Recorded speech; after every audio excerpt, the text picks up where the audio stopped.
Metsä. Se Suomen vihreä kulta, josta kaikki alkaa.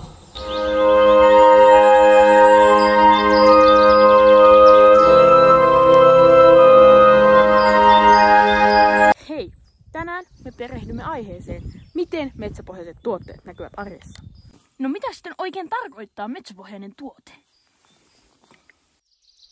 Metsäpohjainen tuote tarkoittaa tuotetta, joka valmistaa metsän tarjoamasta raaka-aineesta. Esimerkiksi kun puu hakataan, se kuljetetaan tehtaalle, jossa siitä keitetään sellua. Sen jälkeen sitä voidaan valmistaa kertakäyttöesineitä, kuten vessapaperia. No mitä muita metsäpohjaisia tuotteita sitten löytyy? Kaupasta löytyy mittava määrä metsäpohjaisia tuotteita, vai löytyykö sittenkään?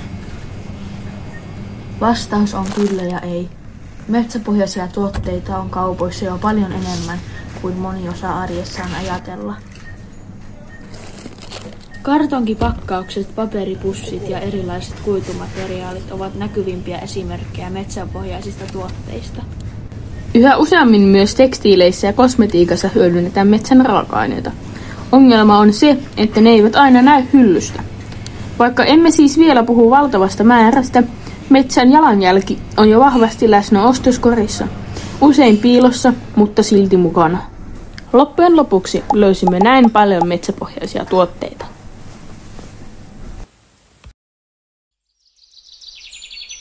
Vaikka kuinka puhutaan Suomen metsien hyvistä oloista, niin totuus ei olekaan näin yksipuolinen.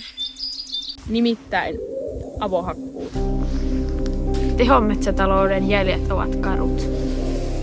Suomen arvokkaita metsiä avohakataan ja hyödynnetään vessapaperiksi, joka on ensimmäisen käyttökerran jälkeen käyttökelvotonta. Kerrassa on hirveää.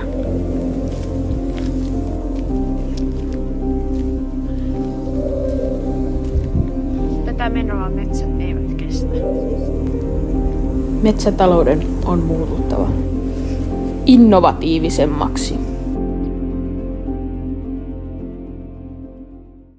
Metsästä voi syntyä muutakin kuin lautoja ja paperia. Metsät ovat tulevaisuuden ja nykyisyyden materiaalivarasto, jota meidän täytyy vielä oppia käyttämään.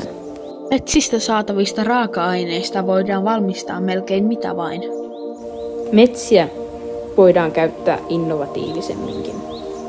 Innovatiivisia metsäpohjaisia tuotteita voisivat olla esimerkiksi biopohjaiset tekstiilit ja lääkkeet.